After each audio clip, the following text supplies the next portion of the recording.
Assalamualaikum warahmatullahi wabarakatuh. Bagaimana kabarnya adik-adik?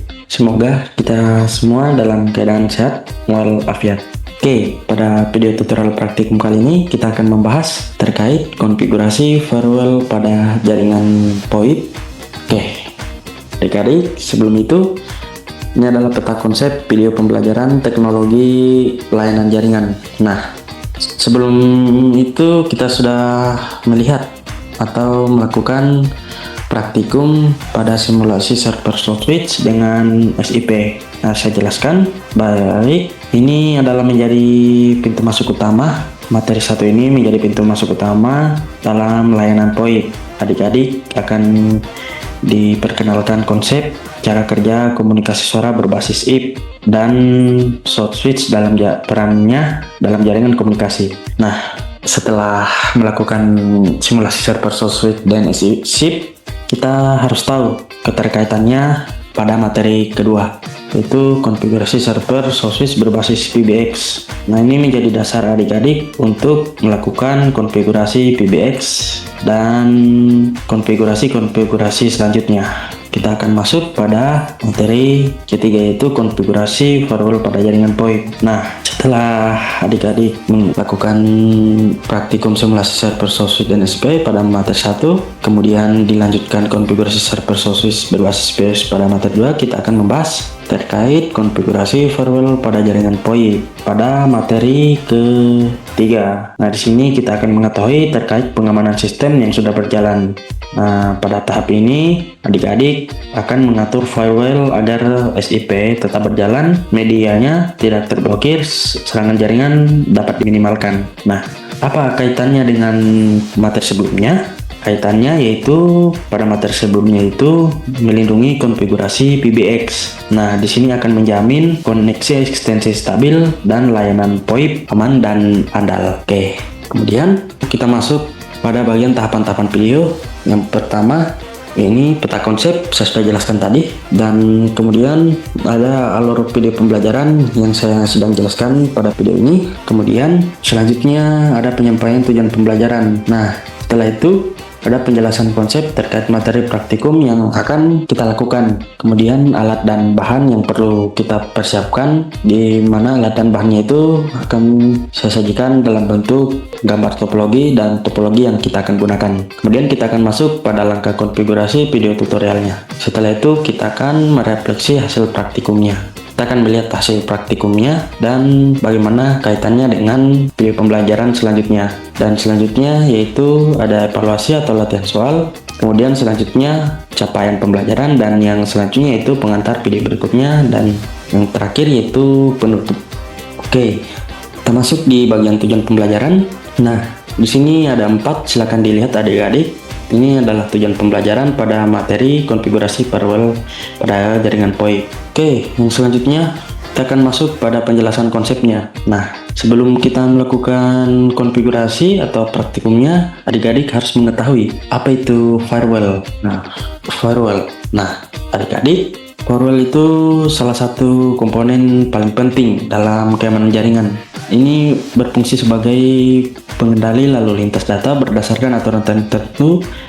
Pada jaringan VoIP ini, firewall kita akan gunakan untuk mengatur akses klien terhadap layanan komunikasi seperti web dan email agar sistem jaringan tetap aman. Untuk lebih jelasnya, kita akan melihat pada praktikumnya. Selanjutnya alat dan bahan. Sebelum melakukan praktikum, kita terlebih dahulu harus memastikan alat dan bahannya yang kita akan persiapkan. Di samping ini ada gambar topologi. Ini rangkaian topologinya yang kita akan gunakan, atau gambarnya seperti ini. Di mana topologi yang kita akan butuhkan yang pertama yaitu server. Bagaimana gambar server itu? Gambar server itu seperti ini adik-adik. Ini adalah gambar server. Kemudian yang kedua yaitu switch. Ini adalah gambar switch. Ini adalah gambar switch. Ini gambar switch. Kemudian yang ketiga yaitu PC. Ini adalah gambar PC. Ini adalah gambar PC. Ini PC-nya. Dan kita akan membuat rangkaiannya seperti pada gambar ini. Oke, selanjutnya kita akan masuk pada perangkat lunak yang kita akan gunakan. Nah, sini kita akan memakai sistem operasi Windows. Seperti biasa kita gunakan pada PC atau laptop kita. Nah, yang kedua yaitu aplikasi atau software Cisco Packet Tracer. Nah, ini aplikasinya yang kita akan gunakan. Jadi adik-adik silakan mendownload aplikasi tersebut dan melakukan praktikumnya pada materi ini. Baik, adik-adik, untuk lebih jelasnya kita akan melakukan praktikum langsung di Cisco Packet Tracer. Selamat menyaksikan. Oke, teman-teman, adik-adik, sini kita akan melakukan langkah-langkah konfigurasi firewall pada jaringan POI. Nah, yang pertama kita buat topologi jaringannya. Ini kita akan menyusun perangkat jaringannya di Cisco Packet Tracer sesuai kebutuhan kita. Di sini saya akan menggunakan satu server, 3 PC atau klien dan switch. Oke. Kita masuk di Cisco Packet Tracer-nya, kemudian kita akan buat topologinya. Nah, yang pertama kita akan butuhkan yaitu server, dan yang selanjutnya yaitu switch. Oke, kita tambahkan PC. Oke, kita atur posisinya agar lebih rapi. Kemudian sini kita akan menghubungkan perangkatnya menggunakan kabel yang ada tanda gambar petirnya atau kabel yang biasa disebut kabel otomatis. Oke, di sini saya beri keterangannya dulu. Sini IP yang kita gunakan yaitu 192.168.20.1. Kemudian ini di PC yaitu 20.2 dan PC 1 20.3, selanjutnya PC 2 20.4. Oke. Nah, ini saya beri keterangan lagi yaitu ini PC 0 yaitu klien 1. Kemudian PC 1 klien 2, selanjutnya PC 3 klien 3. Oke. Selanjutnya kita akan tentukan klien yang akan dibatasi. Ini kita akan mengidentifikasi PC yang akan dibatasi yaitu klien 2 terhadap layanan tertentu. Nah, tentunya seperti web atau email. Kita konfigurasi web servernya. Kita klik perangkat servernya, biasanya itu simbol server. Kita masuk ke pengaturan domain sistemnya, lalu kita akan mengisikan name dengan contoh smkpas1.com. Lalu kita akan aktifkan DNS servernya, lalu kita masukkan IP addressnya. Oke, kita klik server, lalu kita ke DNS. Oke, kemudian kita masukkan namenya smkpas1.com ini IP nya juga yaitu 192.168.20.1. Oke, kita add. Nah, oke, selanjutnya kita akan konfigurasi email servernya. Kita masuk ke bagian email server pada server yang sama. Kita isi domain yang sama seperti pada domain sistem. Di sini kita akan buat user seperti klien 1, klien 2, klien 3 dan paspor sesuai kebutuhan masing-masing. Nah, kita masuk di DNS, lalu kita aktifkan dulu. Kemudian kita masuk di email, lalu kita masukkan domain name-nya. Di sini kita akan menambahkan yaitu klien 1. Kemudian kita berikan paspornya yaitu 123. Oke, kita tambah. Kemudian klien 2 kita tambah, kemudian selanjutnya klien 3. Oke, kita kembali. Setelah itu kita konfigurasi IP address servernya.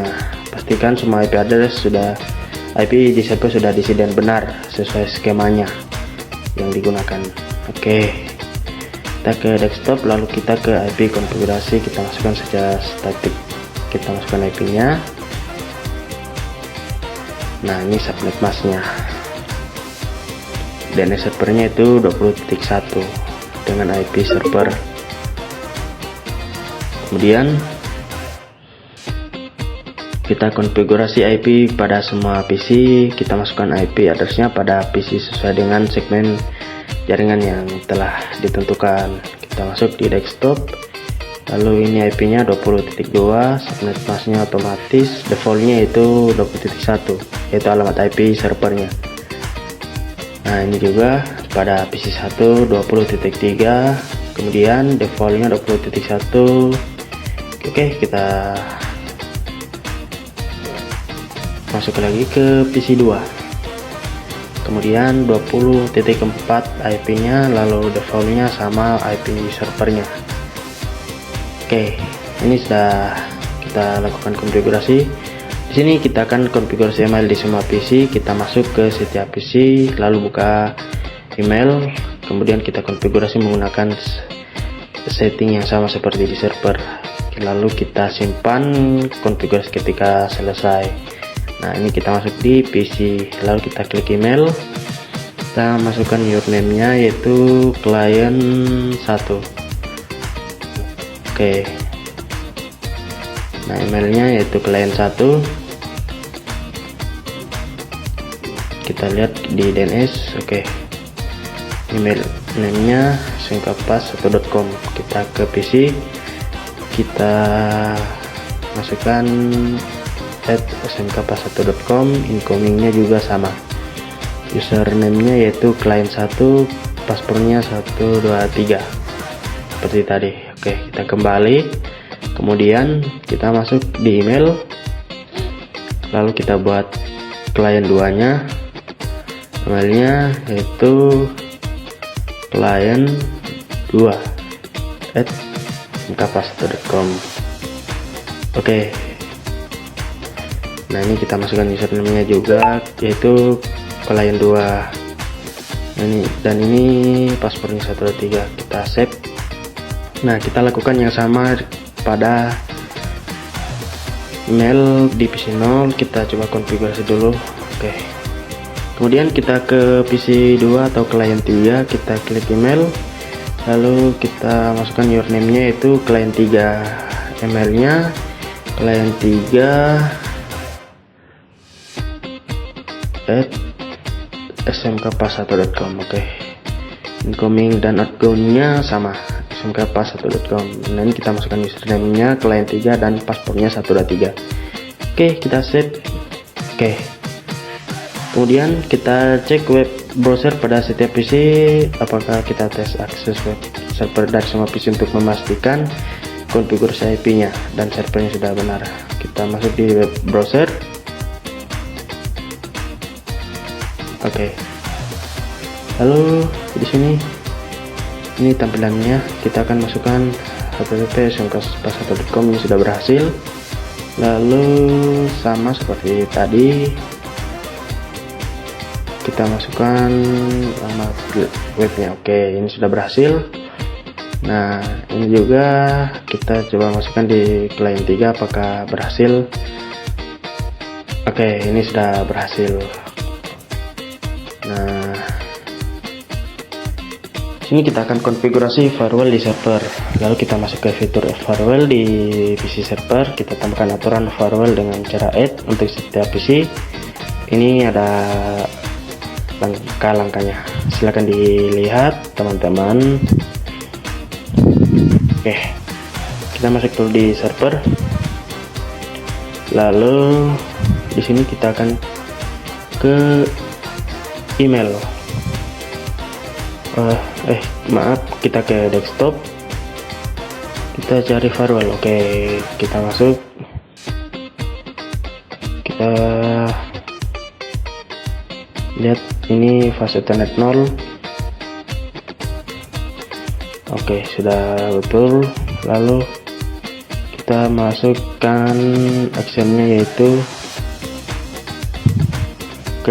ini kita coba mengisi tempat portnya.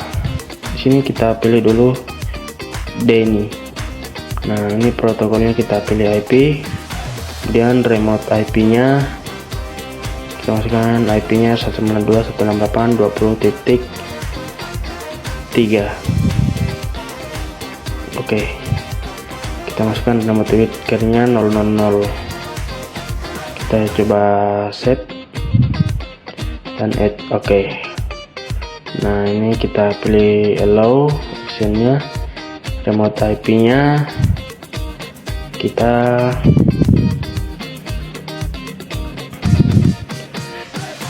oke, kita masukkan 20.2. Oke, kemudian kita pilih IP, lalu kita masukkan 000. Kita add. Oke, kita juga kita pilih allow remote IP-nya 20.4 untuk klien 3, lalu kita klik protokolnya yaitu IP, remote-nya 000. Oke, kita sudah tambahkan semua, kemudian kita hidupkan. Oke. Nah, kemudian kita tes kembali web browsernya, pastikan kalian 2 tidak bisa mengakses, sementara kalian 1 dan kalian 3 bisa. Oke, kita coba.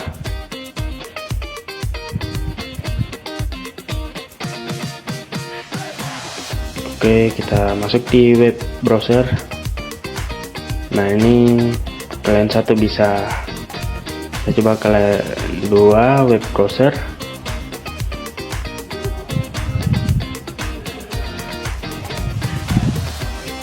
Nah, ini tidak bisa karena sudah kita lock untuk klien 2. Kemudian kita masuk di klien 3.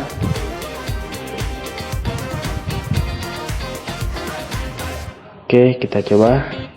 Nah, ini bisa. Jadi firewall-nya kita memblok di klien 2. Oke. Nah, oke, setelah itu kita tes pengiriman paket ping, uji efektivitas antar perangkat dengan menggunakan perintah ping.